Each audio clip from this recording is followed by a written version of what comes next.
Yeah. What y'all got in there? You didn't hear us talking about the y'all mix? really got like Douce and shit? You want to sip it? It's mad It's fucking Henny and good. ginger beer.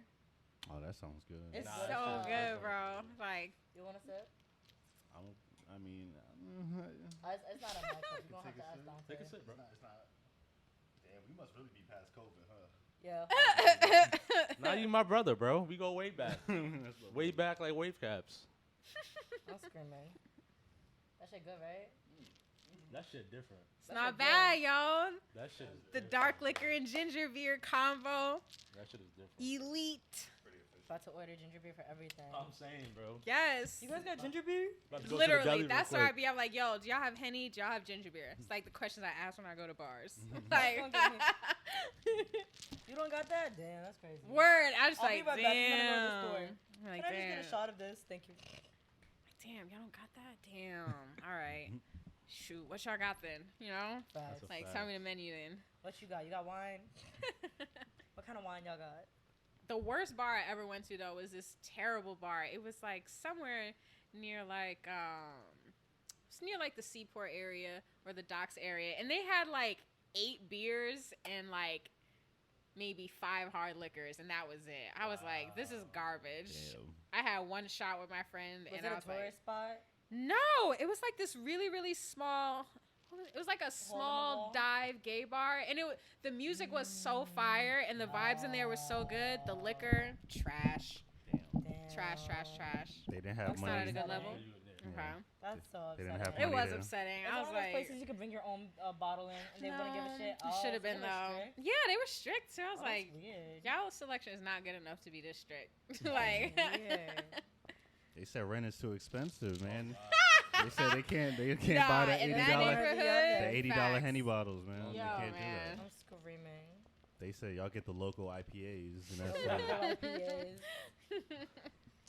The wine off the first shelf. I'm screaming. Oh my god. Y'all get the barefoot one. Not the Mhm, not barefoot. Barefoot wine just it does the job, you know? Yeah, It does the Barefoot job. does the job. it does a job. But that poppy different. Poppy is different. Y'all swear we need to get sponsored by Poppy. The We amount really of need time- to, At this right? point, we Bro, gotta we shout need to. out. I'm Anchor about to and hit him up. Poppy. Like, yo, bro, what's up with that We drink sponsor? your wine every 3, not every 3 seconds. Watch every them single send time us we're on like the pod. different wines every Sunday type shit. Well, if Promote you it. guys, Poppy, if you have a white Zinfandel, I'm come to saying. us. I need that. If you would like to try the wine too, it's really good. Okay. Is that the brand you like? You said Yeah. Poppy? Yeah. Okay. It was in, like, funny a because I got it by banana sip, accident. too. Literally got it by accident. Y'all did Really? Not, y'all did not get it by No, I accident, literally bro. got it by accident, bro. I got it by Y'all accident. so accustomed to drinking that shit every day. No, no, it was that one time where he got it, and it's like from then on, that's always. Oh, Yeah. you're talking about the first time you Yeah, got Yes. it. first Oh. time I got it was by accident. Because I was like, what the fuck is this shit, Dante? It was mad good though. I'm not I was even just lying. looking for white Zinfandel and I saw it and I was like, oh shit, this is Which Poppy. one It's did not you even. get this time? Is this the rose again? No, this is the pink Moscato, the regular one. I like Moscato a lot. Sorry, I'm trying to pick what song I want to play. No, it's fine. That'd be the worst when you don't know what vibe Yeah, you I'm want to go saying, towards, bro. man. I have no Yo, idea. Big Brent. Brent Fires. Yeah. You know, Karan, that was a good album. I'm That's a sorry, good I'm not album. jacking it. Wasteland? Yeah, that was a great album. I said it was pretty good. Nah, you said that shit was repetitive. You don't even like. I like did not say that. Don't do that. No, we were talking. No, I'm not gonna lie, Brent. I no. love you, but we were talking shit about how sometimes your songs just be sounding the same, and you have the same sound. And Oh, it's like it was, when you stray off from a sound, Alexis. it's kind of like, Alexis said it. yeah. But that was a good ass album. I'm not gonna lie. It was. I feel like I like Brent because you get what you expect from him, like the type of music that he makes. And Right. Sometimes I'd be getting tired of the sound, but honestly, perfect. I was not tired of this album. I liked lied. it. I don't want to hear Brent. Sorry, Damn. it wasn't the right vibe for Brent. Yeah, yeah. You heard Joey's album? I heard it this weekend. I didn't hear it yet. Joey always has a few that I really like.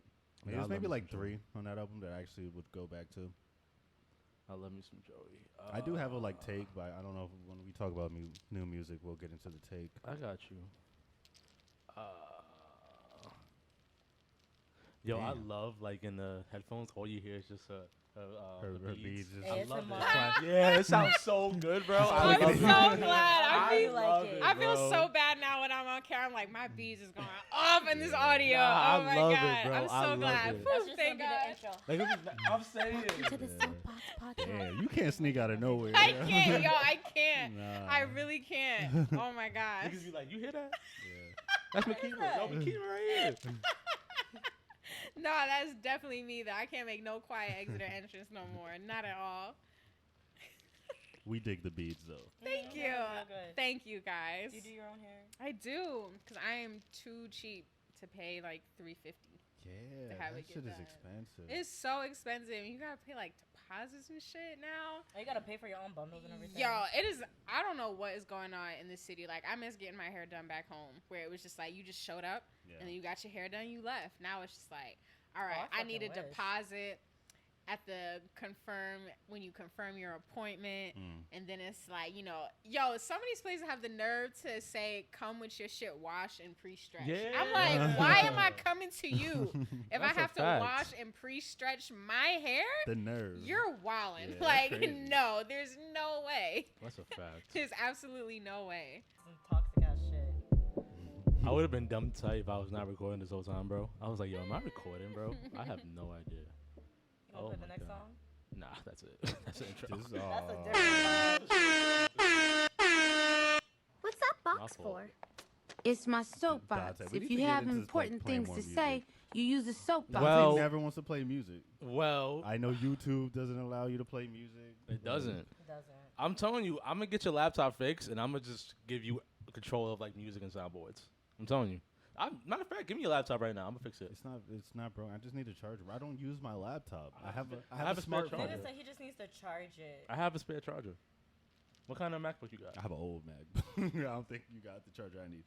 I can get a charger. He It's said that's just gonna you turn know what? on and it's gonna say he needs to update it and he can't use any of the applications no, anymore no. because it's from 2006. No. Damn. Don't play me It'd like be that. like that. It'd be like that. It'd be like It's that. not. It just Can't be like even that. update it to the most recent update because it's that old. Karan said that Dog, he got bills to pay.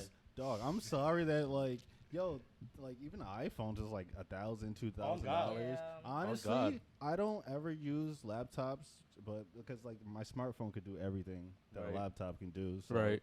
yeah, I just need a charger, man. Once I get my charger, I'm good. But I promise, maybe next podcast I'm gonna get a charger and then we're gonna DJ together. I copy. I Okay. appreciate That's it. cool, Dante. Yes. You're the Good, best. What episode is this? Welcome to episode 155 of the Soapbox. You're here with your boy Sunny Tay. We got Karan in the building, aka Amal, with the music vibe T-shirt on and shit. I see he on the stool today. I'm on the stoop today. He on the stool. It feels good to be like high, Yeah. pretty high up. You look Yeah. good, alright, man. Thank you, man. I'm chilling today. Good, good. We got Solange in the building, aka Solange, Solange, with the really bohemian like That's vibe. good, man. Bohemian. You know what I'm Okay. saying? Like I'm on an I dig it. Yeah, man. Like you on the island. I'm saying? I you feel got like we in myself. Trinidad and Tobago. You know what I'm Oh, saying? yeah. What, big up, I'm a Trinis.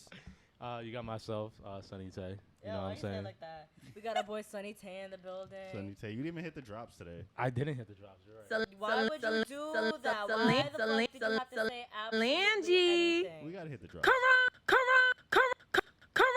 You know what I'm saying?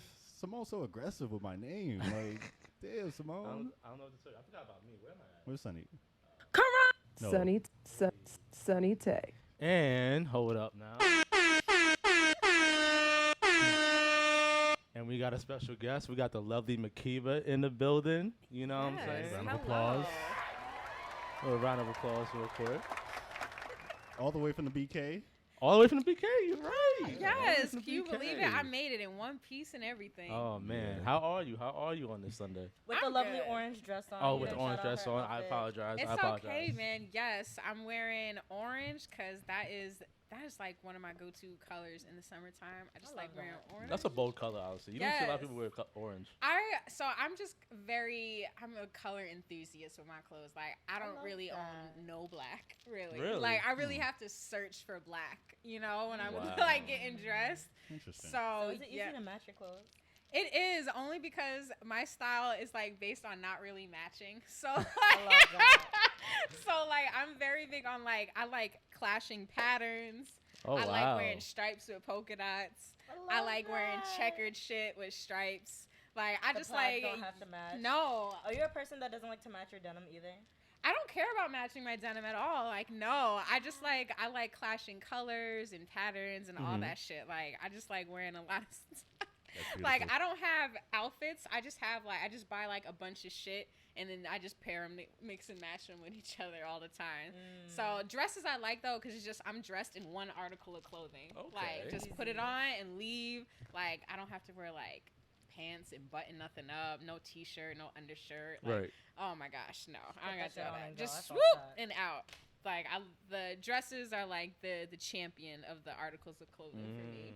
I fuck with dresses heavy. I respect that. How's your week been? I don't know if you. My week's been good. Let me see. How's your mental health? My mental Yes, your health. mentee, all that. My mental health has been pretty good, honestly. Like I have been reminding myself that, like, you know, for all intents and purposes, I'm doing great out here. You know, that, you know, every day is like its own journey, you know, and just taking things day by day. When things don't go my way or they go differently than I would anticipate them going, I'm more so like, it's less like of a personal dig that I feel like the universe is doing towards me, and more so of just like, you know, this is life.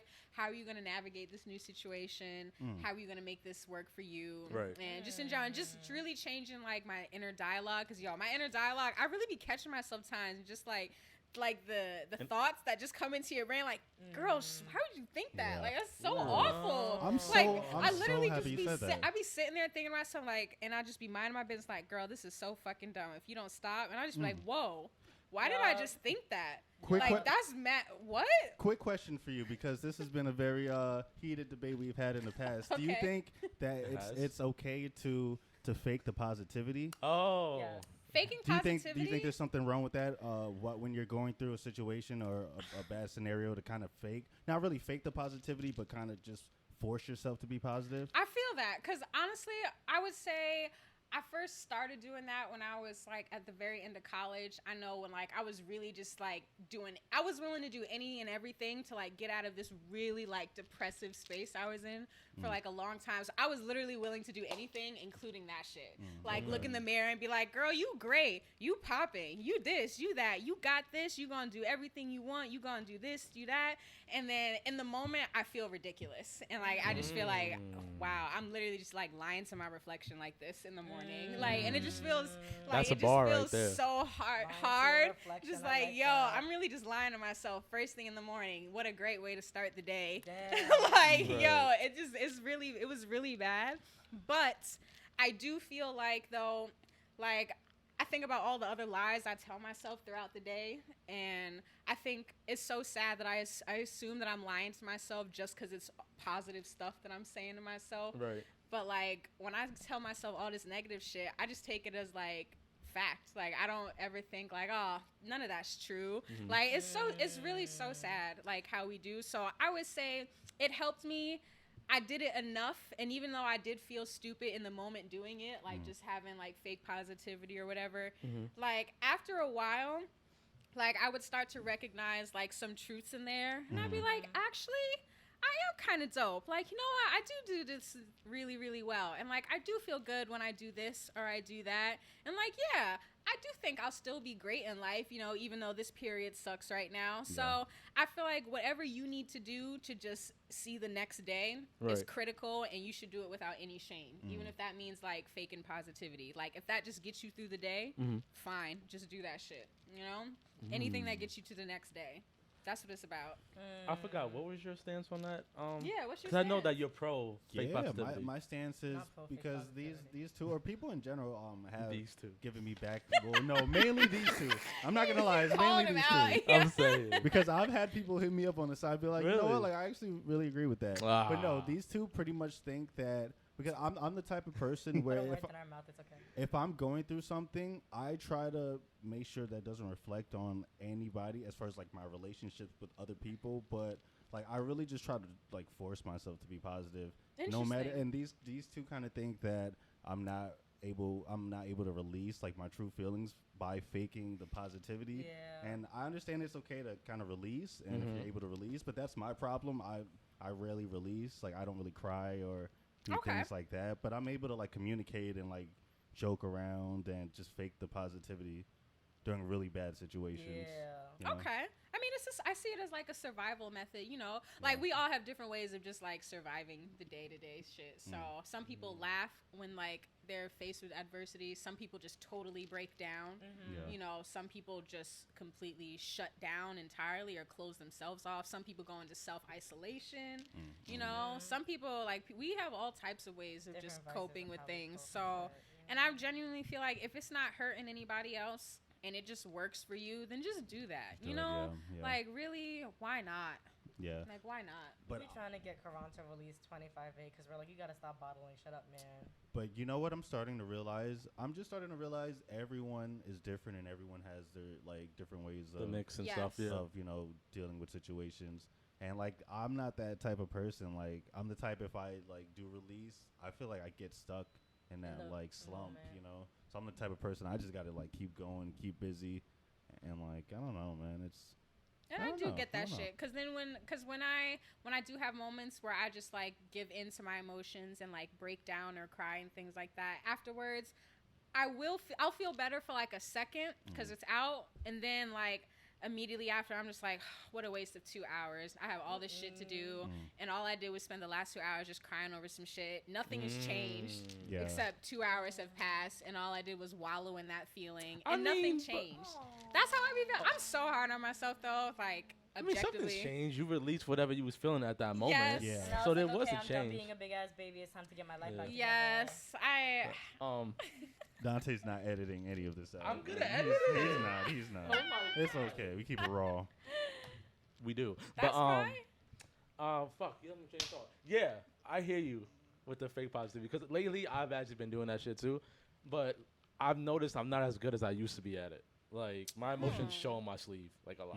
That's like, fine. I don't think there's anything wrong with that. It's I really not. don't think so. But then I feel like, because then it comes to times where I'm like, why do I care so much about this one thing? Like, why am I letting it affect me that much? Yeah. That's what starts to bother me, and that's why I feel like there's other shit for me to worry about, but I keep harking back on this one moment. So going back to being hard on yourself, it's like, bro, like I'm here all stressed out over this, where like I could have been putting all this energy towards something else, but I'm putting all this energy towards something that won't even matter in the next couple days. You know what I'm saying? Yeah. So I guess, like, it's not wrong with fake positivity, but it's like when you, I guess for us it's different because we see in your face. Like, we can see when you're faking that shit. Yeah. And it's like, bro, like, just let out whatever the fuck you let out. Like, it's no big deal. Like, that's you don't good, need, though. Like, you that need means to you're fake good it. people in your life, but they can see past your fake smile. That's good. Yeah. That's very good. So you need to fake it around us. That's all I mean. You know what I mean? Oh, that's so nice. Hey, you don't gotta fake it around us. That's so nice. Oh, thank you guys. I love of course. Nice to know I gotta fake it, but no, I just really, it's honestly hard for me to even when I do go through bad situations, like when I'm around people, it really does make me feel better. Like I'm not the type that, like, I like to be around people when I'm going through hard times. You know, it really does make me feel better. That's good. Staying with you, how's your week been? I forgot to ask you how your week was. My week has been pretty good. The mentee and all that. Dog, I've just been like getting into a whole bunch of different endeavors. A lot of things have been like changing in my life. You know, I've actually, like, yesterday I've had a moment to just reflect on just like the last few years and just thinking about like the change and like just opening up to different changes. And you know, I don't know, man. It's really hard to adapt to change at times. And we were just talking about in the car about like adapting. Adapting, yes. Yeah, that it's rough, man. Because a lot of people say that they want change and ready for change, but like when it actually happens, it kind of hits you a little differently. It's the opposite of like comfort. So you know, change is definitely the opposite of comfort. So it just feels like, I guess your default reaction is to like resist it a little at first. You know, but it's just like, wait, no, like I asked for this and I do want this. And in order to get this, I have to go through that. Yeah. So like, it's funny with certain changes. I feel like I go through that. What's those 7 stages of like death or grief or whatever? Acceptance, or 7 stages of grief. Yeah, 7 stages of grief. You in Yeah. denial at first, then you start bargaining. Exactly. The aggressiveness of the anger. Yep. And you just accept whatever happens. Yep. I feel like with change, for me lately, I've been going through that. Like, You just gotta accept it sometimes. yeah. So, but that's good, man. That's good. Plus, Yeah. you've changed a lot in a couple of years, so you should be proud where you at right now too. Yeah, man. I'm just like keeping myself busy. That's the main thing. Like, people always tell me like to chill out, but I'm the I'm type. still telling you to chill I'm out. the type. I just get mad anxious at times. So like, I just to keep my mind busy. Like, it makes me forget about You're everything gonna be busy going on on. an island. Let me stop. I'm that. saying, bro, he's gonna be on vacation and still still be working. Busy. Yeah, man. I There's can a see lot this going man on. on the jet skis and shit like that. Parasailing. I'm saying. There's a lot going on. But I'm good, man. I'm good. How you guys been doing? Solange, Okay. oh, you want me to go first? Yeah. My week has been good, man. I was in the office this week. Are you back in the office? Yeah, but yeah, I am. Work was work, no big deal. And just a lot of self-reflection with stuff regarding me. Self-reflection? Yeah, I feel like you've been doing a lot of self-reflecting. I lately. have, man. I Like, have. What have you been pondering? I mean, I know a lot of stuff is probably deep and personal. You don't want to share on air, but Just like myself as a human being, as a man, and like how I am in like relationships and stuff. And I'm really pondering, like, and I guess I'm still. It's funny because I just heard this podcast, and it's actually the next question that I have, like one of my random question after this, but I'll get to it later. But it's just like how like it's hard to like be in a situation where you're so used to, and then you go into a different environment or different relationship, and now everything changes, or like your whole dynamic changes, and now it's like bringing something out of you that you didn't know was there. So I was like, okay, like. And it's different because it's like you're not trying to accept the change. You're like, nah, I'm not trying to do this. Like, why am I acting this way? But so now I'm in a point where like I'm trying to accept it and wondering, okay, why do I feel this way? Like, where is this stemming from? And like, what can I do to be better in this situation and not run away from it, just like tackle it head on type thing. Yeah. So that's the pondering I've been at. But relationships is also like life shit and stuff. So, But it's good that you have the like realizations about like what role you play, and like because I feel like a lot of times that's where a lot of people go wrong because they're not able to acknowledge exactly where the root of the problem stems from, and they kind of just do the same thing and get the same results, like not the same pattern. the same pattern in the cycle. Yeah, That's hard though. It It's is. really It hard is. rough. because like I feel half of that is just admitting like your errors and things. I think like what role you play in it. that's really hard. That's probably like the hardest part because it's so easy to pick Self-reflecting. about like what everyone else has done wrong, but then Yeah. when you think about yourself and you just like, damn, all right, I also like have not been completely innocent in this whole thing, or I'm not without fault myself. Yeah. And that is hard. yeah. Because then you just like, is something wrong with me? Exactly. What? Is something wrong with me? Exactly. What did I do? How could I have done that? And it's Yeah. hard when you reflect on yourself because then you be like, no, but I'm valid for feeling that because this, that, and the third. But then in the end, it's like, it doesn't matter if it was valid or not. You still did what you did. Yeah, So you still that did what you part did. still plays a role. Yeah. So, I feel like everyone is able or should have the right to feel whatever they want to feel, but it's when you get too caught up in I don't know, you just have to look at it from all perspectives, and because trust me, I've been having that problem. Look at it at a all lot lately. perspectives, or like kind of look at it as perspective and see which boundaries are crossed within you and what boundaries are crossed within that person, and then like compromise in the middle. Yeah, that what you just said. No, seriously, like literally Because that. even though you may be feeling some way, feeling valid, the other person may be feeling disrespected because you did that, and that's just different languages on your part. So where do you guys find a way to like meet in the middle to make sure both of you guys aren't disrespecting each other? Dog, that's why feelings is like so complicated. Because Yes, like, your everybody's- feelings are very Gotta love complex, feelings, yo. because everybody's feelings is like validated, but it's like, but it's not in relationships too. It could be friendships and all that, right? bro. Like feelings play a part in a huge role in like life stuff. And going back to the work thing, when we tried a conversation about work and how like you shouldn't be like, I forgot what you said, Overstressing Karan. with overdoing it. It's like having feelings become into work. I forgot what you said. It was something about there's no room, letting your emotions run you into work. I forgot what we was talking about. I mean, I was saying logic over emotion. Yeah. I know, but we compared it during work, and you were saying how I'm you talking, can't. I compared that to like not bringing your emotions into like let's say a work environment. Where if you're going through something, like reflecting that onto like let's say your customers or people you're working with. Yeah. You can't project that shit Yeah, because projection. then it's gonna look crazy for business, even though it's some honest ass shit. Facts. Yeah, So yeah, That's that's what hard. I've been doing this week. that's what's up. Solange? Little summer self-reflection. Summer Love it. self-reflection. Yeah. This week has been not rough, but it's been a learning experience. I'm just trying to the same thing with change, learning how to adapt and just to move around and to shift, and like learning how to adapt to other people's ways of learning and making things fun. I teach kids now, Hey. I'm teaching them how to Oh dance. yeah, I forgot you got a new job. I got a new Yes. job. Oh, it has to It's do with dancing. You're Yeah, teaching. I'm teaching dance. I'm teaching Yeah. kids how to Vogue. It's mad fun. Oh my Wow. God, yes. Yeah. Whoa. I love my girls. I love my girls. I love them so much. Like, honestly, I don't think I would like. And the past years of me teaching, because I've taught for a hot minute. Yeah, it's funny. Before you said you was gonna hate it. Yeah, I never liked teaching. I taught from elementary school to high school. These are my first middle schoolers. I love them. They're really good. They're really freaking good, and they're really invested in dancing too. So it's like it's really better when you have to work with when you work with people and they genuinely want to learn. Yes. Yes. Or like whatever you're doing, like if they're genuinely invested in it with you, it makes the work process 10 times easier.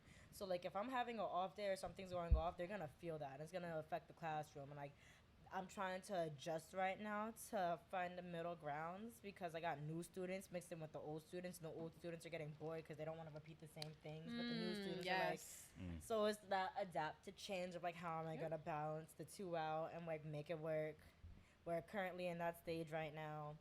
I'm getting really tired right now. I'm not gonna lie. Rebalancing my schedule because it is different. I'm one of those people who never has like a solid schedule. Like. Interesting. It's funny because I do have consistent jobs. Like I've worked at jobs for like I want to say like I don't think my shortest job would probably be like half a semester. Okay. Not even half a semester, but like a whole semester. It would be a whole semester. My longest job was like 5-6 years at Storm King. Wait, what's a semester? Well, some of us didn't go to college. Half a year. That's half a year? Okay. Yeah. Because you got Sorry, the I summer never and finished then you school. got the. It's all good. My Crib University, bro. You went to school. What university? My Crib University. My crib. My Crib University. I'm screaming. I was on But- YouTube University. YouTube University. I hear yes, that. it's very real. So just adapting to that and the change and the shift, and I'm officially back in the city now. So trying to rebalance upstate life with this because but like it's been good. Yeah. It's been good. Oh. It's been like one of those weird shifts where it's like I want to be in my bag, but I have no excuse to be in my bag, so I just got to keep on going with the flow type shit. Yeah. That's just part of being an adult, unfortunately, at times. Yeah, you gotta love adulting. Yeah. You gotta love adulting. Not be Adulting that is shit about that be making you balance. look in that Yeah. mirror and be like, you're gonna have a good fucking day. But- It's all Stop about fucking playing balance. with yourself. You're gonna have a great day. But you just have to make sure, like, on your time off and your free time, really spend the time doing the things that genuinely make You you wanna happy. do, You yup. know? That Even if it's part. like the simple stuff, like, don't Just take taking that. a walk in the park type shit. Yeah, don't Yeah. take that time for granted, especially like. Never. Which I have been doing too, because I've been Hectic. taking classes, and we've been going outside, but it's been kind of less frequently. I'm like, I'm tired now. I'm done. Like, we're not Yeah. going to go outside to the bar. If we're going outside, we're gonna do something fun. Like, we're gonna go to Six Flags. Or we're gonna make an adventure out of it. We're gonna go Oh. whatever. I don't know about Six Flags, but yeah. Yeah, I was about to say. Wow. Yeah. You know what I'm saying? But what I heard is you guys only go for the funnel cake. Yeah. Really? He was so I excited love about me that. funnel my cakes. God. I Yeah. love funnel I cakes. mean, I'm not a No. roller coaster kind of person. All of us are going on King to Call. Yeah, nah, okay? I'm a Alright. bitch. I'm a bitch. I ain't gonna I'm hold good you. on that. But I am scared of that stuff. But, okay, yeah. damn. Life Well, has been lifing, but in a good way. Life has been life, and that's a fact. I like that. Facts. Did you have something to say, Karan? I saw the big sigh. No, I'm very proud of everyone. Like, I feel like everyone I've been around have just been Aw. telling me the same thing because I've been having very similar conversations. Especially like people our age who are now starting to have more like responsibilities. Mhm. I've been like just reaching out to other people and just being like, yo, how are you going through like having a new job or having to like pay like bills and mortgages and shit like that. Mhm. And like a lot of people's been telling me like that shit's like depressing because Yeah. Yeah. it's like it's hard. It's really hard to do it, Nah. especially like with the change part. You'd be It's really a big happy change. to see your paycheck, and then all of a sudden you realize you only got $100 It's On all God. fucking week. It's like On you work God, so bro. hard just to live. Don't pay bills Yeah. with it. Yep. Yeah. But hey, welcome to living in New York. I'm saying living in general, part. nigga. Just living No, in general. because you go to Mhm. Ohio, that shit mad cheap. Let me stop that. Cause ain't nobody in Ohio. That's why. Exactly. Also, But okay. You guys I feel ready like for it's the being a little dark. Like dark? No, it's I not. don't know, man. I'm No, saying this it's is real not dark. convo. it's just It's conversation. Yeah, dark. it's real convo. Existentialism, you know? Okay. Adulting be kind of dark if you want to. Yeah, Yeah. Adulting is dark. It's very dark and uncomfortable and painful and just like it's ooh. beautiful, but that shit sucks Yes. ass. Facts. Yeah. So Here's something that's good, Karan. Maybe it'll get you pondering, get your blood boiling a little bit. I In a love good to- way. I In a love good to way. ponder. What's up? So I was listening to this podcast a couple days ago, and they were talking about like relationships, obviously, but then she was pinpointing like how certain people are comfortable in certain types of relationships or environments where like if they don't have that type of environment, they won't be happy. So she brought up Sounds the their love language, kind of. exactly. So she brought up the theory about crazy relationships. So when she I'm but dead. but the way she put it was really I'm so intriguing. dead. So Okay. she was like, when people hear crazy, they think just maniac, all the other stuff, right? But she compared crazy to like really high highs in a relationship and really low lows Yeah. in a relationship. Yeah. Okay. And so she That asked this sounds person, right? right? Yeah, I that was like, sounds okay, right. that makes My sense. crazy relationships were full of like really high highs Yeah, like, it and was really awesome. low Yeah. lows. Makes So sense. I was like, okay, that's a good way. Yeah. So she was talking to this person. She was like, so do you feel like if you was able to be in a stable relationship where you didn't have to worry about your man or a woman going somewhere, you didn't have to worry about where your man is at, cheating on you, it was just stable. You knew communication was great. Sex life was great. Everything was great. Do you think you would be able to deal with that? And she was like, honestly, no. That's not too uncommon. Like I know, Yeah, that's fair. yeah, because a lot of people, I guess the conflict is what makes it interesting to them. I know, because which I understand, but also I think I'm realizing a lot of that you can trace a lot of that back to like their upbringing and Facts. like what for sure. relationships they Facts. witnessed That's where growing it up. stems from. Because like Yeah. if you grew up and like you grew up watching like chaotic relationships You're gonna get used to wanting filled to have a with chaotic like with relationship. lots of highs, lots of lows, That's like how you learn your no love language. and if that's your example of love growing up, like that's what you're told love is. If Right. you're not feeling that in your present day, you like, well, this ain't love. Yeah. Yeah. They not fighting for me. We not having knockout, drag out fights, where we prove our love to each other. It's like you too calm. You know, there was not yeah. enough bass in the fact that I was going out with my girls. What's going on? Right. Yeah, so I think it definitely is. And then love language is key, though. Like, Yeah. once I figured out and learned what love language was, it just forced me to reevaluate every single relationship I had up to that point. Because, That's like, a when I think fact, about bro. so much, when I think about to the relationships that were great or fine, but there was, like, such a disconnect here and there or a miscommunication that we couldn't get over or whatever you want to call it, I'm realizing, like, wow, I just didn't understand their love language. Like, I would really sit there and, like, I would really, like, go at dudes, like, you don't give a shit about me. You don't fucking care about me. You don't this, you don't do that.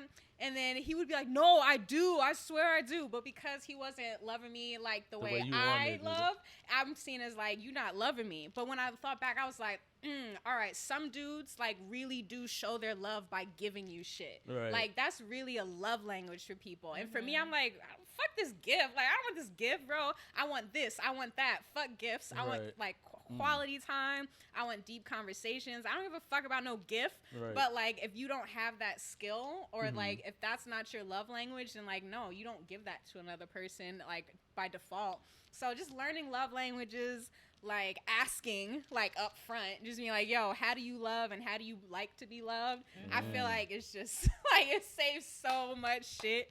Like, Conversation yo. that needs to be on a first date type of Yes, stuff that people don't first even date realize. combos. Like, all the shit that they really tell you don't talk about on first dates, you should really be talking Talk about about it that on first shit. date. Like, you should really be talking. Like, if you're serious about it and If you you're want serious it, about a relationship, and if you know what Yeah. you want, not even for the sake of marriage, but like not for the sake even, of, like, but whatever so you don't be want, wasting people's time for yes, fake whatever. what you want out of that relationship, like, y'all should really talk about that up front and talk about, like, how you guys love. Because if I would have had that conversation, I think about, like, dudes in the past, like, if he would have definitely told me, like, how I express my love is to, like, I express my love through gift giving and, like, acts of service. Like, damn, I still would have complained about some shit, but I would have never accused them of not caring about me. And, like, You can see in the ways I that would have he's never, trying. and I really regret that in, like, a couple of, like, past relationships about how, like, wow, I was dead sitting there accusing them of not caring about me and, like, not believing them when they said they cared about me. But, like, nah, they did, but just in a different way, Right. Yeah. And it's not any less valid. It's just a different love language, I'm just like, wow.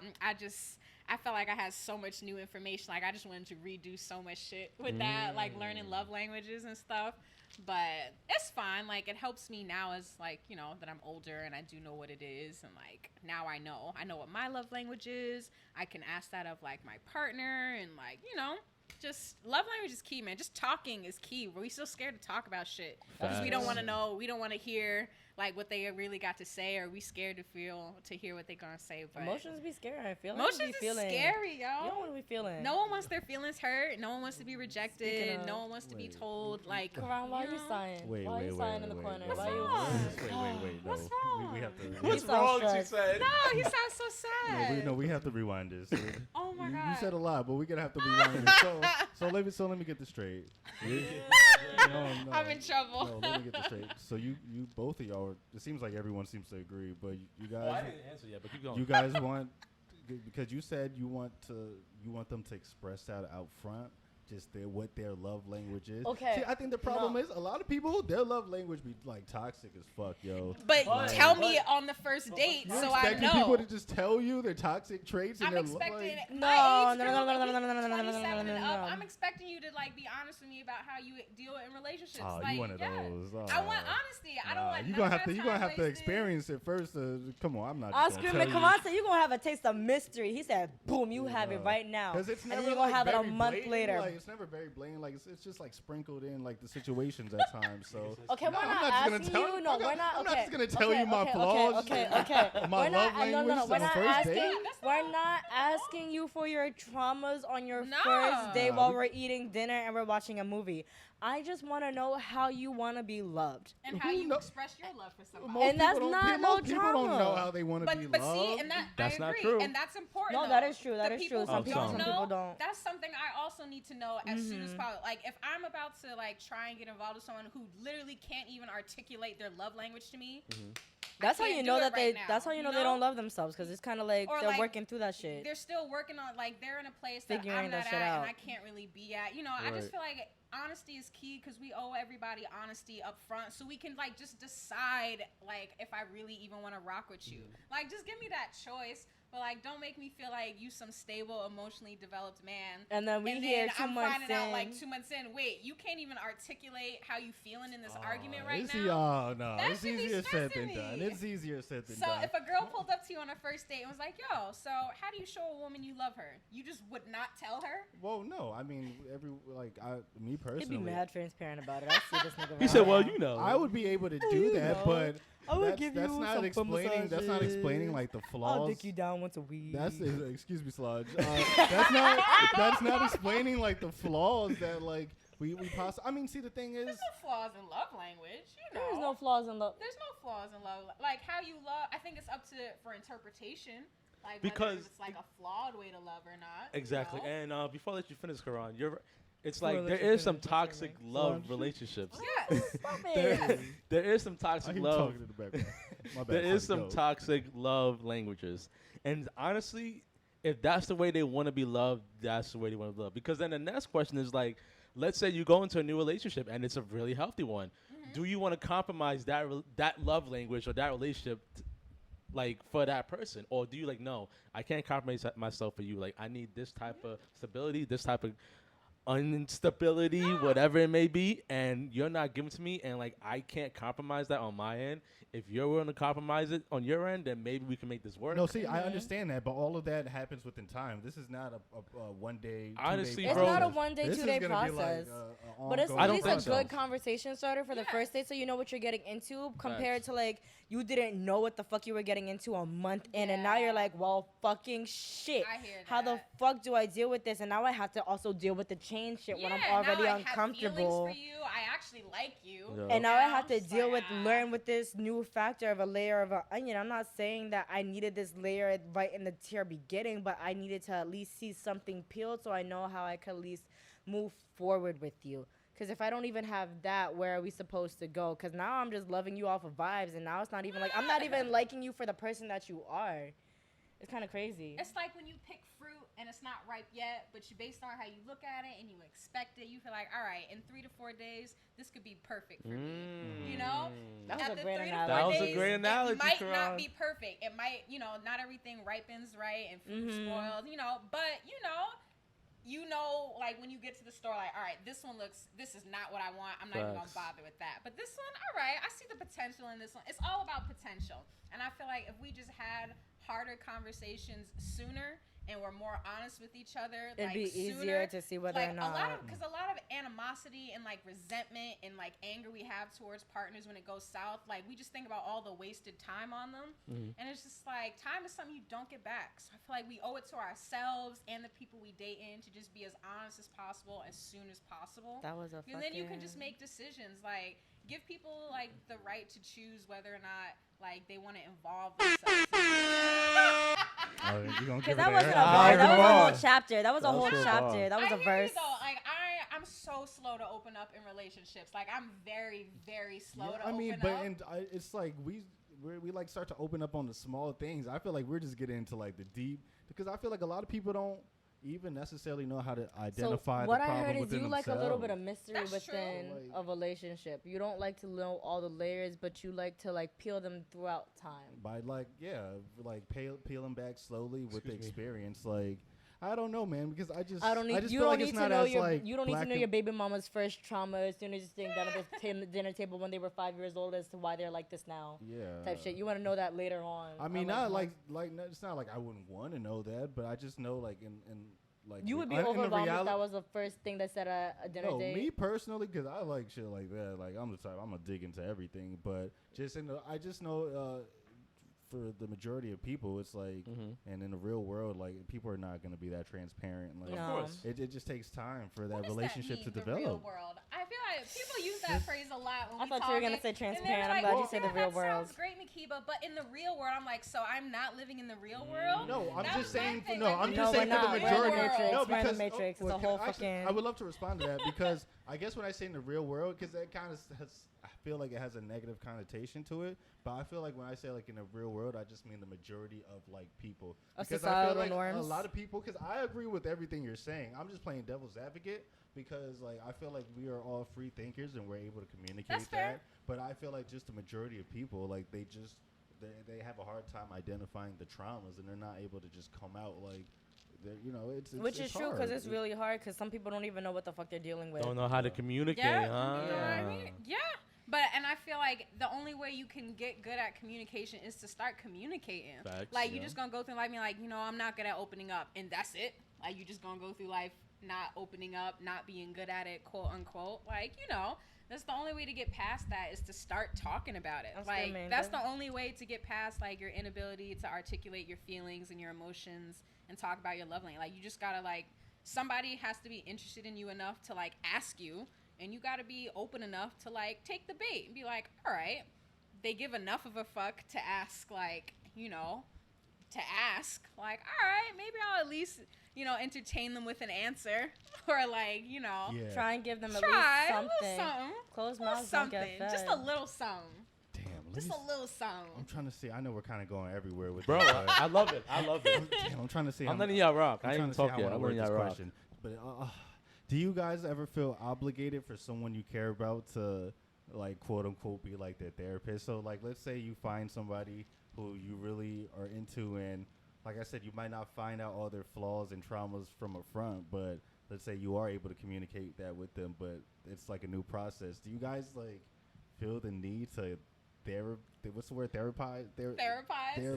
To be a therapist? Be their psychiatrist? No, Yeah. I don't feel Not that. anymore, bro. Yeah. I've been there, done that. That's too I draining. didn't handle Same. situations like Been that. there, done that. I've also felt like My last relationship, bro, was like that, and it was really draining, you bro. felt like you had to be their Yeah, therapist. bro. Word. Bro, every morning it was something. Literally, Yeah. when I say every morning No, I was feel that. something, every morning was something. Yeah. Yes. And it was just so stressful, so draining, and it's like, it takes a hold on me because now I'm thinking negative ass thoughts, and it's like also my Yeah. needs and my needs aren't really getting met. That's Like I can't real. even vent no, about That's what very my shit real. because I need to wake up and prepare myself to see what your shit got going on. Yeah. Wow. And I can't even vent to you about how I almost cursed out my coworker at work. I can't even do small shit like that.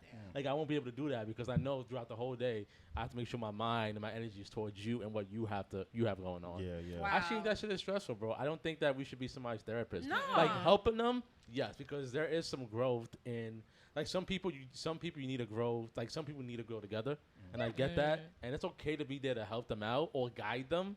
Not really guide them, but like make sure that you turn them to the right direction. So you like, can assist them in the layup. exactly, It's not a assist them problem. in the layup. You know, assist them in the like- layup. I like that. yeah, you So- can assist them with that. So it's like that. Like, there's nothing wrong with doing that.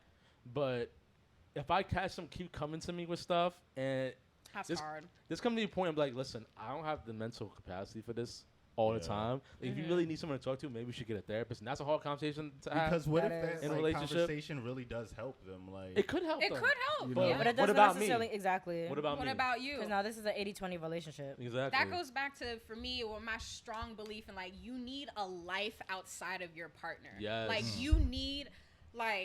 you need other people in your life. Like that's not fair to you or your partner to Yes. expect your loved one to be fucking everything and everybody that to you. codependency. Like Yes. that shit is Oh, yeah, that not shit's crazy. healthy. good. Like yes, you should be able to like vent to your partner about anything, you know, open up to them about whatever. You should be able to go to them for advice and help and adventure and companionship and stuff like that. But like we're all human beings. Like some days we just don't really feel like doing that to somebody, and Right. it can't. You shouldn't have to be labeled like as a bad lover or a loved person just because like I can't like listen to your venting right now. Like I have my own shit. You know, like you need people outside of your relationship to talk to be around. Like that's how them relationships be running down and like burning out so fast. Cause like, that I one agree. person is your everything. You're more likely to tolerate abuse. I feel like if that one person your is your everything. Yeah, everything. that's a Cause fact. the thought of leaving them, it's not just like, oh, I'm leaving my abuser. I'm leaving my friend. Yeah, I'm everything. leaving my therapist. I'm Yup. leaving my Yeah, cook, my everything. transportation. Who do I get have it. left? Yeah, Yup. you know, and it's just Yeah. like, bro, that shit is so At that not point, good. your self-identity is just them. That- It's that just person. them, and it's like nah.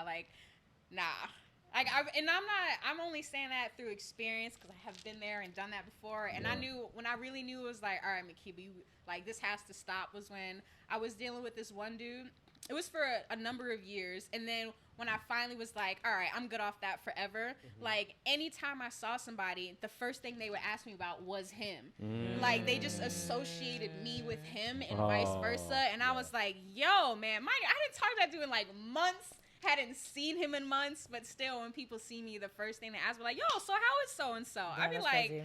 bro, I can't. This can never happen again. Like I can't be like so intertwined and like fused with another person Right. to where like my identity is just like I'm a part of them. Like I need to be my own person. Like you got to be your own person. Like you owe it to yourself and your relationship. You know, I agree. got to be your own people.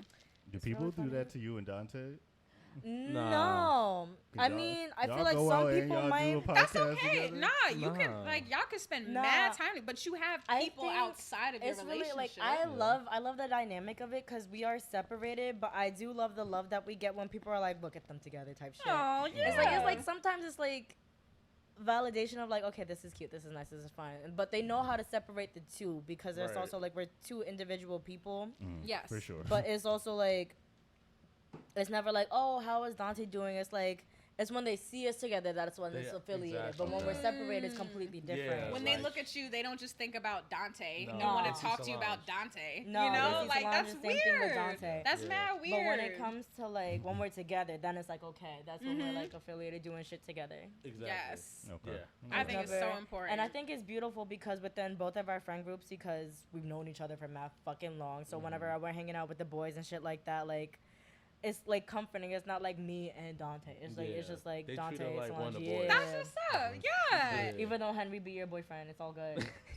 And that's And the then- beauty of that too, because then like you get And new then- friends. You And get I to love it too share. because I'll bring him to all my battle events and I'll bring him to like all these different dance things. No, it's great. I love bringing him. I'm not gonna lie. I love bringing you to all the battles because they'll see us in the corner. We'll literally just be to ourselves, and they'll be like, "Yeah, I saw y'all two talking mad shit." And then it's perfect because I could leave him with my dance friends, and they'll be going off for hours, and they'll be like, "Yo, not for nothing. He's really invested in the dance world now because of it." So they'll be able to have whole conversations with him, and they're not fake, and it's not like, okay, yeah, this is kind of awkward. He's kind of just like Solange's boyfriend. Like, no, they'll be genuinely invested and be like, yo, I like him. That's healthy. Like, I love that's that. healthy. Like, I genuinely do love that. Like, you should know how to communicate with people who you're not sleeping with. Like, and you don't have, like, you're not in love with. Like, you should be able to just have conversations with people. And I like that people are comfortable to actually, like, have conversations with us. Because I'm that type of friend. It's really weird. And he was actually studying me this earlier. It's like, I'm the person who was like, if I'm hanging out with you and your significant other, it's not gonna be no tricycle. It's gonna be a tag along bike. Like, we're gonna be riding 3x3. Like, it's not weird. Yes, and I really appreciate it when people could feel the same way when they hang out with us. Because I'm like, I don't want it to make it weird at all. Not at all.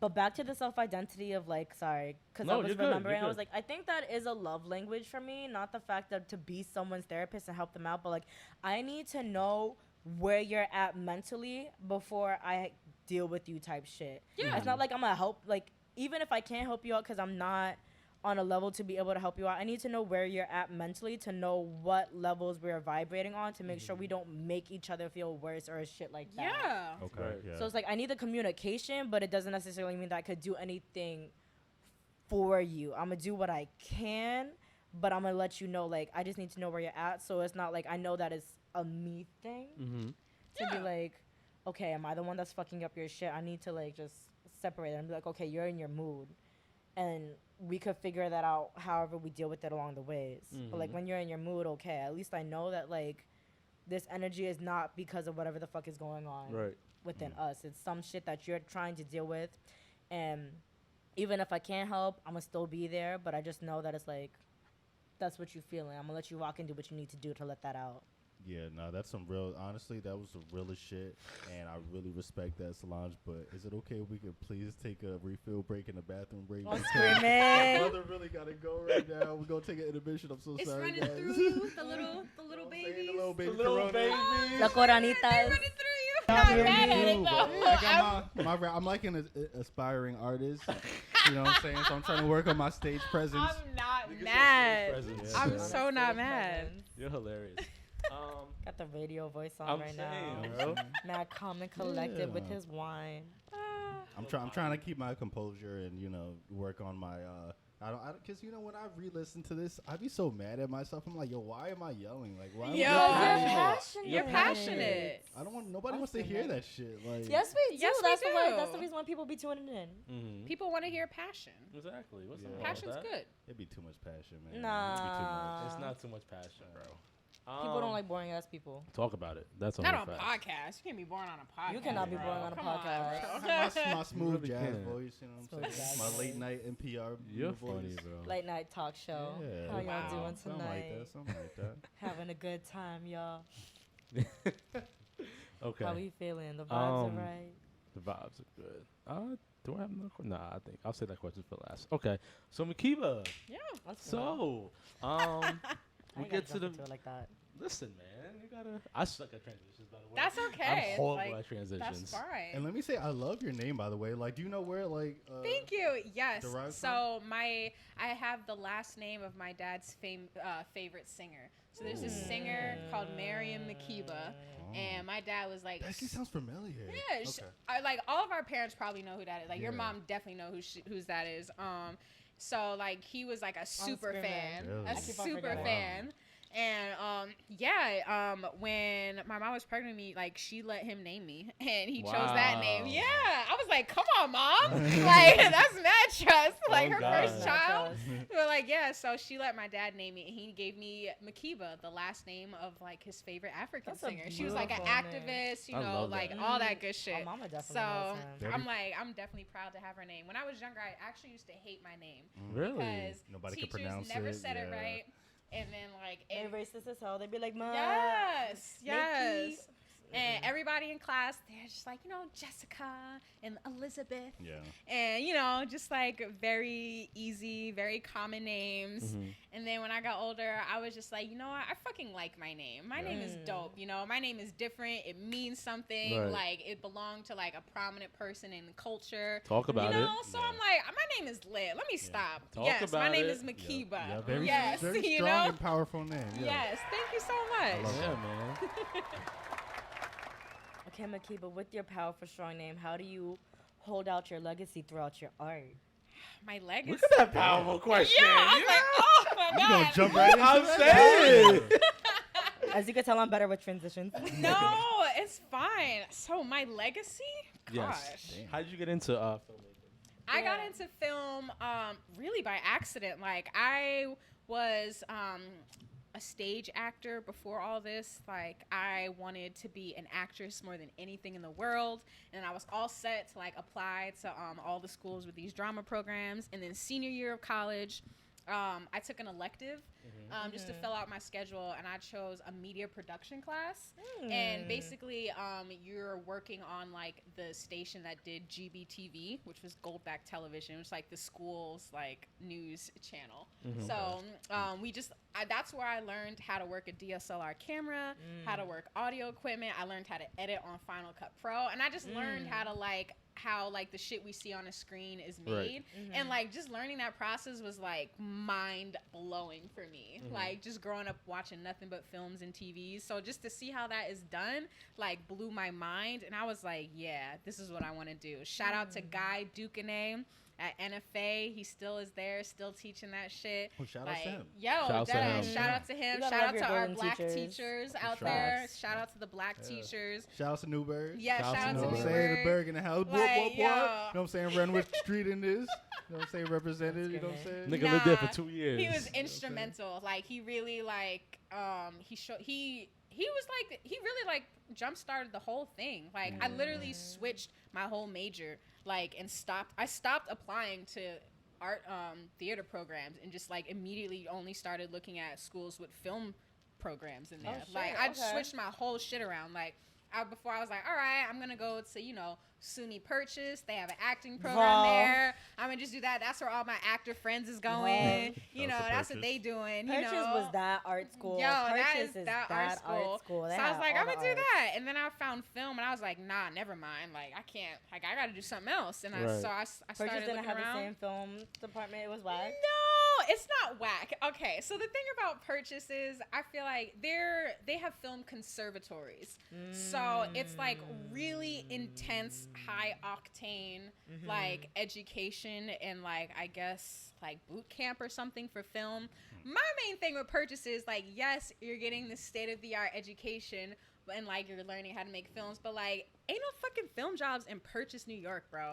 There are That's no true. I'm No, gonna that's just true. I'm gonna just say what it is. I don't never come across nobody from Purchase on set ever. Nope. I don't run into nobody from Purchase on set. Everybody who I'm on set is they from the city, Brooklyn College, SVA, even City College, Queens College, and it's The city colleges be really yes, fucking the city good. college is I'm not really gonna hold good. you. And it's you don't get the prestige, I guess, of saying you went to a film Nah. conservatory, but you can get jobs while in class. Your teachers can hire you to do shit because they got shit going on over the weekend. So in Like, that you in that know? industry, is it not as important as, let's say, the name of the school? Because I know in some industries that's a very big deal. Is it more just the experience you get, let's say, out of school? Yes, experience is everything. People really don't give a fuck where you went to school, bro. That shit will help you maybe just to get in Network, the maybe? door a I'm little about bit. to vent because I went to Hunter Yeah. College and I'm not gonna hold you. Shout out to Hunter, you know what I'm saying? I'm gonna be mad honest with you. If you go to a city college, you're gonna get the same teacher from the Yes. prestigious ass big ass Yes. schools. 'Cause they And the part-time. best Part-time part teaching about it, it is they're for gonna sure. fuck with you and be like, "Can you be with me on this project?" And I will Yes. pay you for it. Or I'll Yes. give you some student credits for it. Yes. And now you're on this big ass production that you're like, holy fucking shit. That's where connections really come in line, where it's like, I gotta make friends with my teachers. Like, not fuck the classmates, but like, yo, I gotta be friends with my teacher. It's definitely... That shit was eye-opening to me. Like, I genuinely took a class. I'm sorry. I didn't No, mean to break out. go ahead. But I took a studio art sculpture class with the person that I've literally seen when I was 12 years old in my favorite museum. And that shit came full circle to me. I was like, you're that nigga. You're that person that I seen with my mom. And he in was this teaching mu- you? He was teaching me my sculpture class. And I was like, this is crazy. So it's like, I really appreciate that you're talking about this now, because it's like, it's the connections you make with your professors and your teachers that really help you make it go a long way and make you do all these things, because they're in the city, so they know what it's like. They're not trying to give you a grade and be like, okay, it's only about this classroom. It's like, no, we're trying to help you out and go throughout that. So like, within that experience, what was that like for you? Like, how was the adventure? It was really good, honestly. Like, me, I definitely, looking back in college, I see the ways I could have like done more and like, you know, putting myself in like, I guess, better positions, because like in the industry, it's really about like, people only care about like, yo, what's the last thing you did, and you know, what can you do, what we're trying to do, like who have you worked with, stuff like that. So it really is all about it. Yo, the film industry is so network heavy, like, because I'm gonna say like 95% of the gigs you get are people just speaking your names in rooms you're not in, bro. Like, people are on set and they hear that somebody needs something and they know that you do that, and they just pass them your info. And like, that's how you get most of your work out here. And my, like, some of the earliest gig I ever got though was like from a professor of mine. Actually, I was in my senior year, and then everybody in the entire film department knew that Mustafa Khan, like, that is that professor. He taught screenwriting, he's taught film directing, and he taught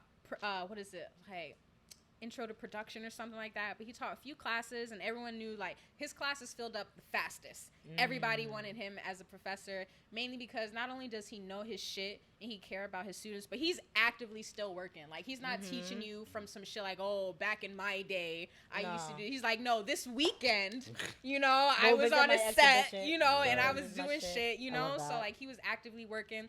And he got me like my first ever like film gig, actually, I think, for sure, because he was doing something for like the Legal Aid Society. Again, a black professor. Like, let's go with these black professors. Yeah. Yes, sir. And he was doing a video for the Legal Aid Society. That was like a frequent client of his, and he was just like, yo, I'm looking for a PA. Do you want to be a PA? PA is just production assistant, and you know, it's like a joke in the industry where, like, you know, the PAs, they're like at the bottom of the barrel. But, like, nah, the PA, like, that's a lit job. You get paid to, like, be there, like, soak everything in, and, like, the shoot don't ride or fall on your shoulders, you know. So he got me a PA gig, paid me well. It was, like, I think it was a 4-day shoot.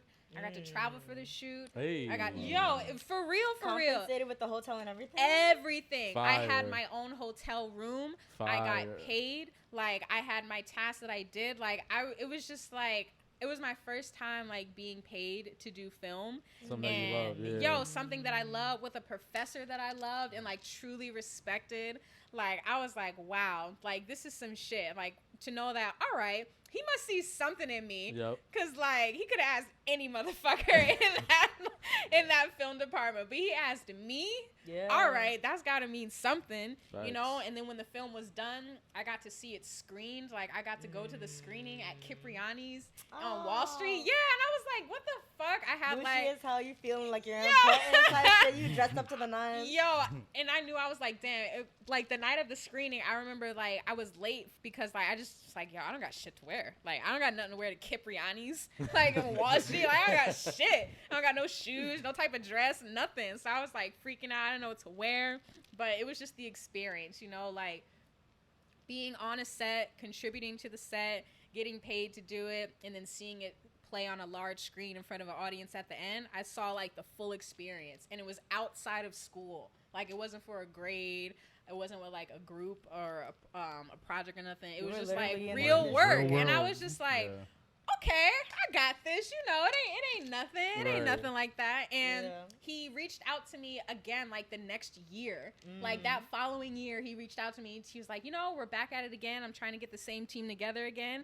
And, you know, it's so crazy because the whole time I was just thinking, damn, I hope he reaches out to me again so I can do that. And when he did reach out to me again, I had to turn it down because I was doing my own shit. Hey. Like, I couldn't even accept that That's offer bullshit, though. because I was too busy prepping. It was going to fall on a date that I was shooting my own film. And I was like, wow, okay, I'm not doing too bad out here. Come on now. Have you ever gone back to him to ask for mentorship and be like, can you look at my phone? Yes, I sent him my last 2 films just for feedback. Like, yo, what do you think? You know, I sent him like my last script. You know, I sent him my current film, The Big Chop. I sent him a draft of that script like way back when it was early. Like, yeah, I still casually keep up with him, you know, just to make sure he's doing well. I sent him my crowdfunding campaign, and he actually responds to my emails, yo. The man be responding to me. Yeah, that's the like thing. for Sometimes real. like people try to reach out to their old professors, They but won't say They shit. don't say That's shit. all. Like, They yo, don't is say their shit. email different now? Like, but no, he responds to my emails, bro. That's real love. I'm not It's gonna hold real you. love. That's some Like, real it's shit. real love. So that process has just You been gotta love like those professors. tremendous. Like, it's really been tremendous. Just going into it just because I recognize I love film, and then just trusting it, you know, trusting my love for it will allow me to like become very skilled at it, and that the skill will like lead to like financial stability and just creative opportunities. It's definitely a trust thing. Like, I only second guessed my major one time, and it was like for a fleeting moment, and it was like freshman year or something like that. I was in the car like just getting driven home, and I was like, damn, should I be like trying to go pre-med or something?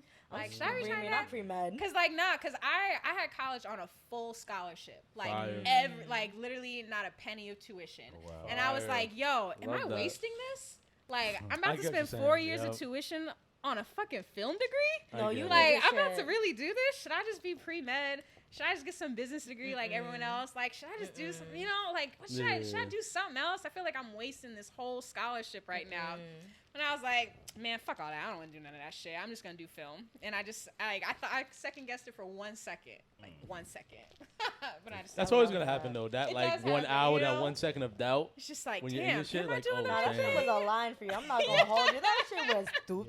Yup. It said, don't ever do that shit again. This Don't is what ever it's do supposed it to be. again, girl. And And that's I funny never 'cause I'm about did. to ask this question. You can go first though. No, I was gonna just say like, I feel like in creative fields, a lot of people do second guess Of that course. because Yeah. it's like, it's hard. because it's like, damn, do I really need a degree on something where No. it's just like I'm being don't. creative and kind of doing myself, but it really is good to experience that and get the connections and be around that environment of like other Yes. creatives. You Just know? being around like-minded individuals is Yeah. such a special experience. it's not really about the degree. It's about the Not connection. even. Yeah. It's not even about the like, girl. I can't even. I shit you not. I spent 4 years at school, got 2 degrees, and nobody has asked for proof of any of them ever. Yup. Like, not wow. like nobody has ever been like, yo, so you got a degree for what? Like, no one gives a No fuck. It was one like, gives yo, a do you have a reel? shit. What's the last thing you did? Can Can I you see do your this? You portfolio? have a reel is crazy. Like, do you know bro. how to use Final Cut? Do you know how to use Yup. Premiere? Do you know how to use DaVinci? What do you know about this? Like, nobody gives a fuck about your degrees, bro. No one gives a No. fuck It's about like, can your you do this? GPA. Good? Okay, you're hired. Like, Yup. yo, this is the job. Can you do it? Excellent. Yeah, That's exactly, it. Like, no one gives a exactly. fuck about Okay. the piece of paper at all. My next question is: do you miss being in front of the camera? Like, do you miss that feel of like not necessarily being the star of Yeah. the production, but like playing that role compared to being behind? I miss there acting more- every day. Like, there's never been a day where like I didn't miss acting because I literally abandoned Stop it. that. I'm Huh? sorry.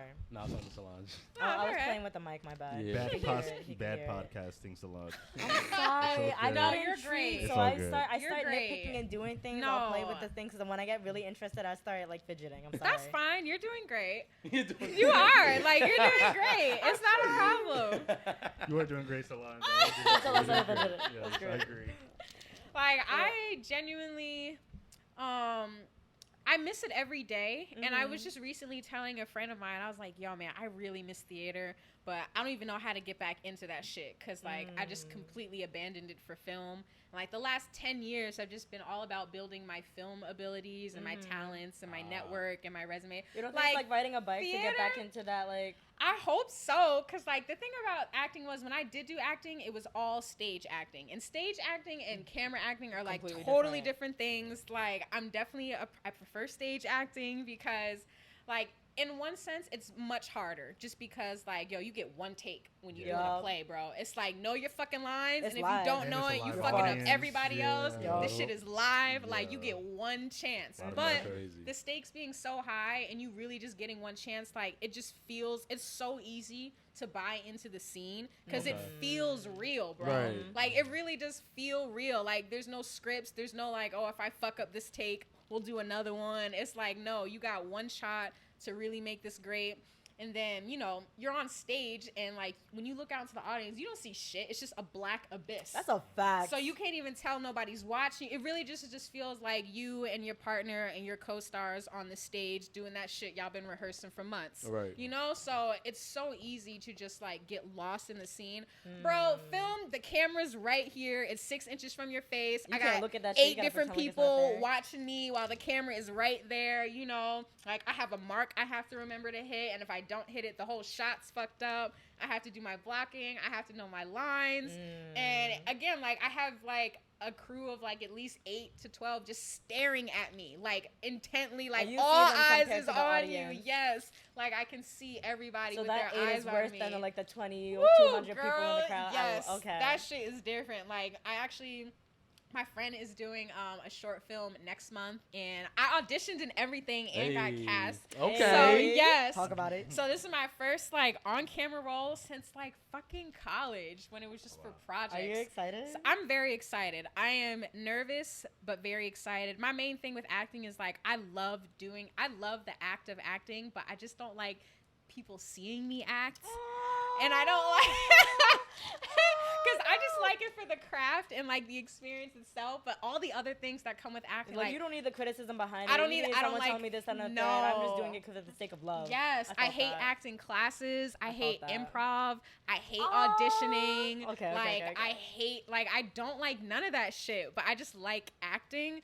So it's just like, you know, you just gotta take it as it comes. You have no choice but to. It sucks. No, I Yes, felt that. but, like, I've been missing it for so long, and I was like, yo, this is it, girl. Like, and it couldn't be lower stakes. Like, this is everybody you know is there. Like, you know, you auditioned, and it didn't go bad. You got the part. You have people around you who are going to support you to do it.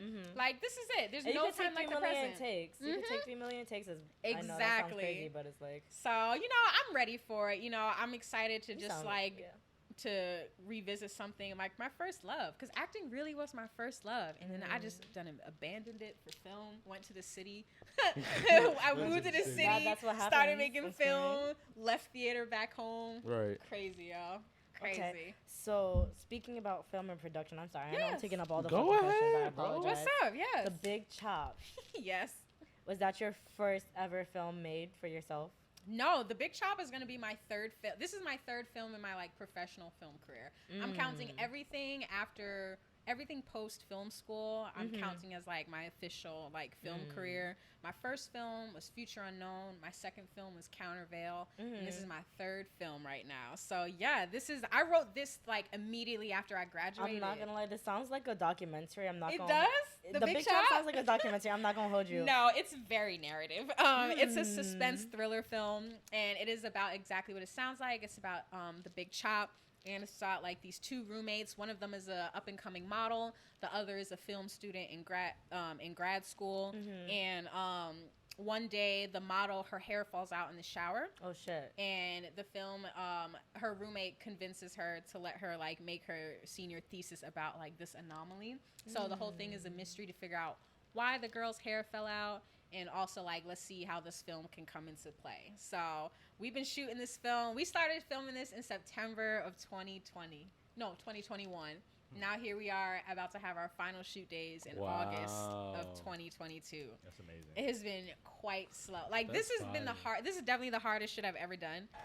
Like, That's fire. this film is the hardest thing I've ever Why? done. That sounds mad complex. It is. Why is it hard? Because I'm doing, like, I stepped out of every single comfort zone I had with film. You have to Oh. adapt. Like, to the I change of eliminate. everything. I literally, because all my other films before, they're, like, all under 15 minutes.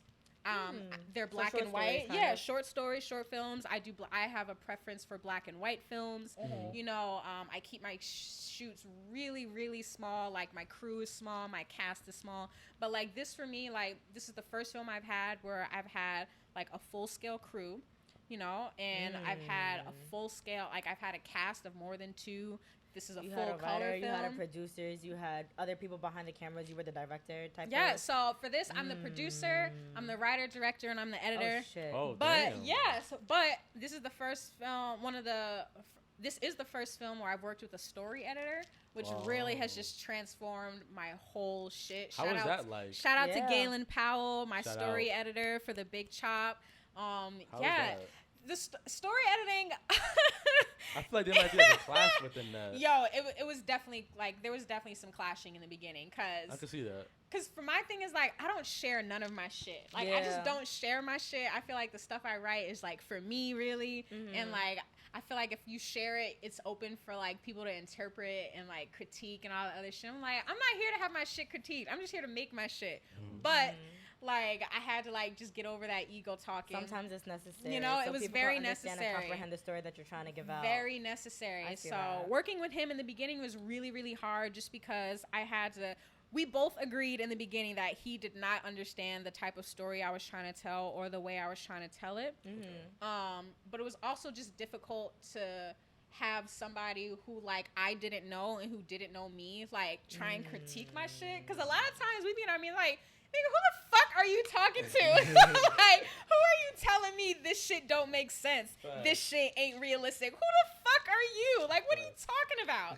Like, that shit would blow my mind for so much of the beginning process. But it was really like I could not find anybody more invested in the story though. Okay. Like That's like good. nobody No, was that is more. good. He was as invested in it as I was. Oh, that's So good. that really made it like a lot easier Right. to just like let go of like this idea of control and just really just open myself up to like all the possibilities. And it wasn't until I started working with him as a story editor, it wasn't until I started working with him that the areas in the script that like I wasn't 1,000% on.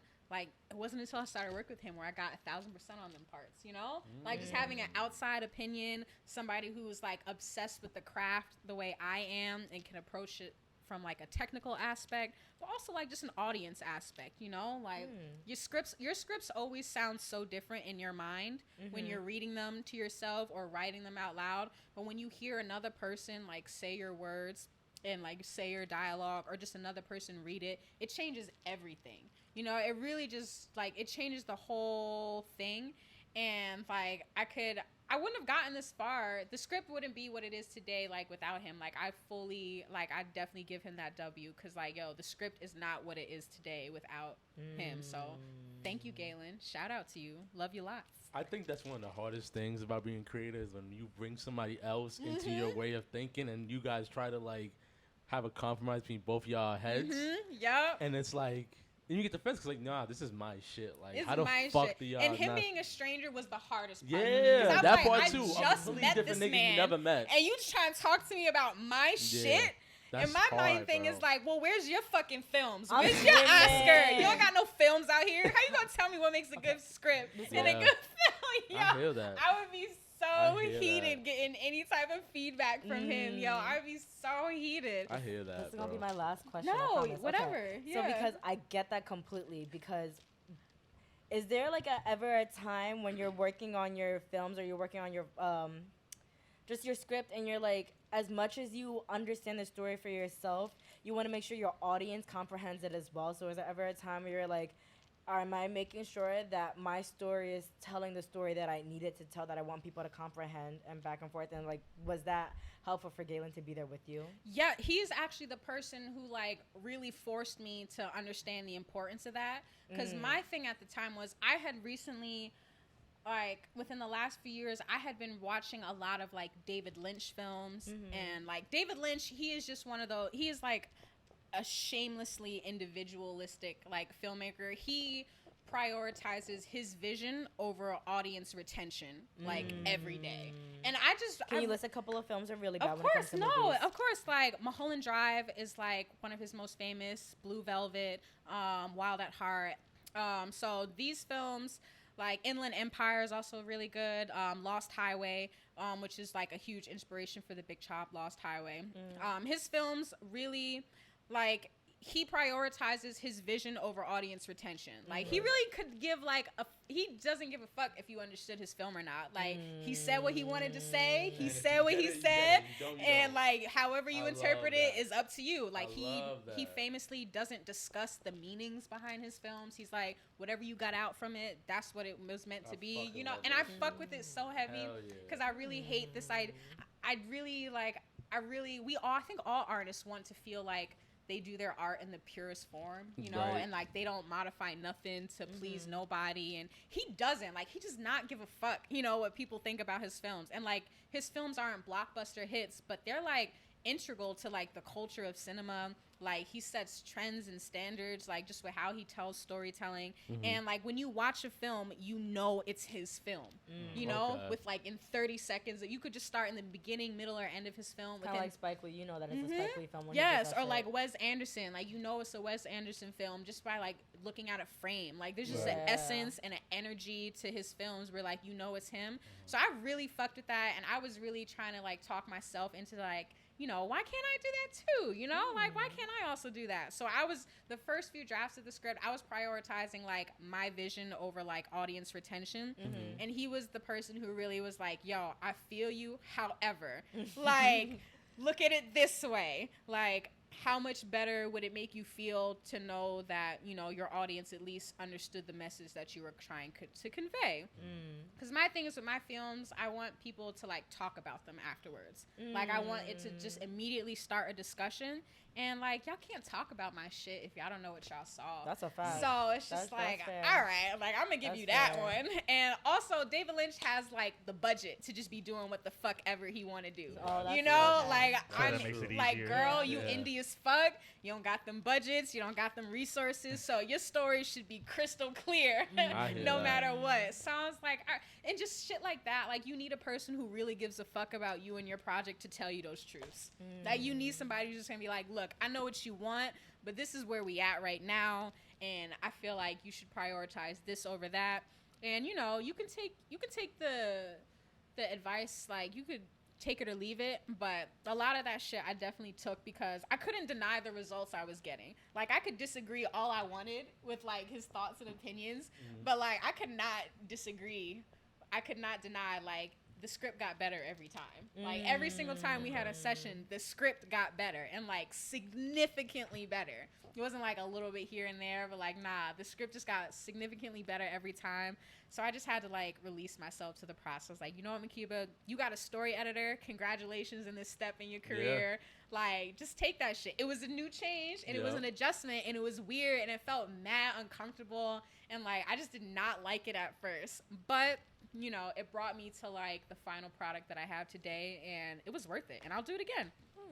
I'll definitely do it again. I have a question going back to the vision over audience retention. Yeah. Do you ever feel, because I feel like with filmmaking, I kind of relate filmmaking to like musicians as an aspect of like putting a product out to reach like an audience or the masses over like, let's say, reaching that niche audience. Like, do you ever feel the pressure to, like, let's say, go create a mainstream script over, like, reaching a mass audience and, like, trying to appeal to, like, the masses over just, like, thinking of something, the art, and reaching just, like, a really small niche kind of community?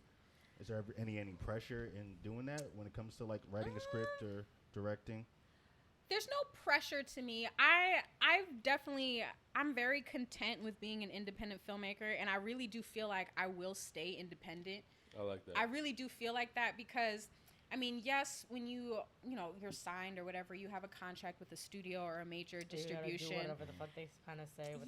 Like you really are like, yo, they're writing the checks. So like, if they don't fuck with your ending, you change that ending and like you make it what they want because they're paying for the shit, you know. You lose the creativity aspect of it, you know. And I actually finally got like my taste of doing like, you know, a bigger budget, or I got a chance to direct a film that was going to be viewed by the masses. Like it's going to be on BET, it's going to be on television and stuff like that. Thank you. Yeah. And I got a chance to direct that. And like the process of doing that, that's like the closest I've gotten to like a studio or anything like that or non-independent. And that process, as great as it was, it confirmed like, yeah, I just want to be independent. Like the shit that I had to like deal with creatively, Right.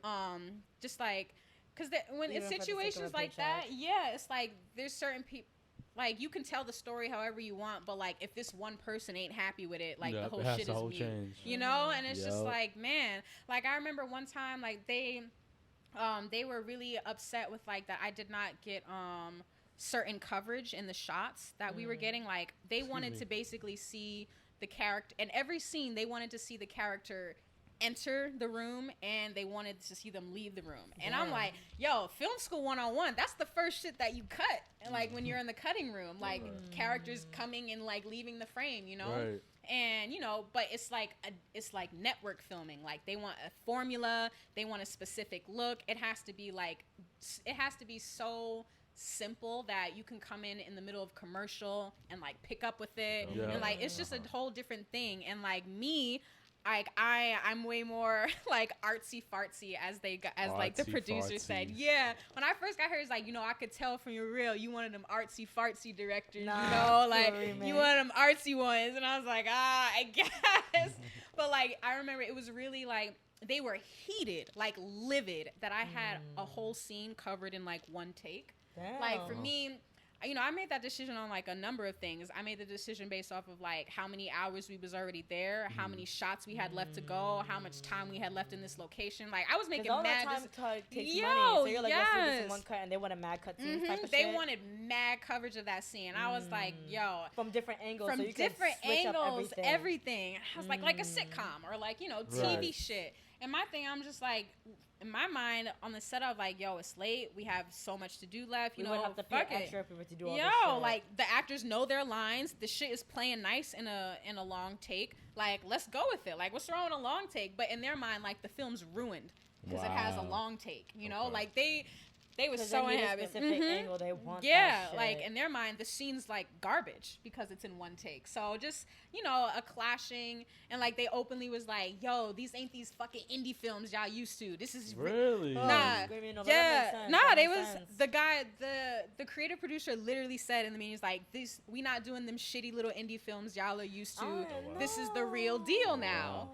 And I was like, Not these shitty little indie films. I don't know. I was like, first of all, you too proud to even watch my shit. So I know you ain't even seen my films. I know you Facts. don't think, and if you did see them, I know you wouldn't think they were shitty.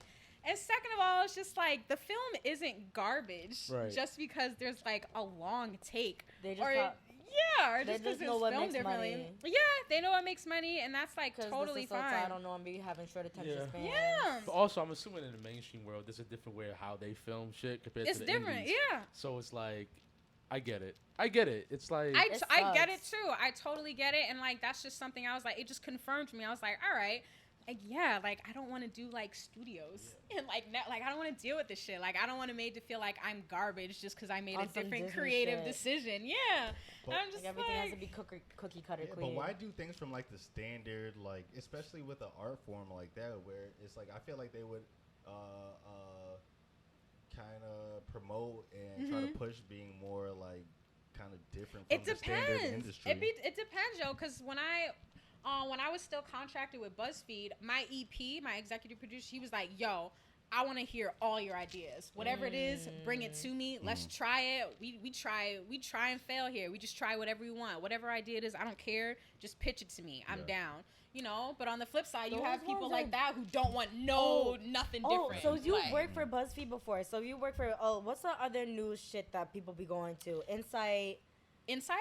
Insider. Let me Oh see.